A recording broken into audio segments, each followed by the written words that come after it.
আমাকে বলা হয়েছে, আমাকে জানানো হয়েছে।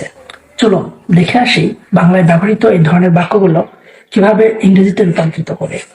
হাই এভরিওয়ান, আসসালামু আলাইকুম। How are you all? I'm fine by the grace of Almighty Allah and hope you are all fine too. Welcome back to my another new video. I'm Hasibul Islam Shanto. I'm trying to learn English by describing things around me. And beside that, I'm also trying to teach you something better. By the way, আমাকে বলা হয়েছে, I have been called. আমাকে জানানো হয়েছে, I have been informed. আমাকে দেখানো হয়েছে, I have been shown. আমাকে দেওয়া হয়েছে, I have been given. তবে এখানে আমাদের মনে রাখতে হবে have been এর পর সব সময় ভার্বের তৃতীয় রূপ ব্যবহৃত হবে। No more today. Thank you for watching my video.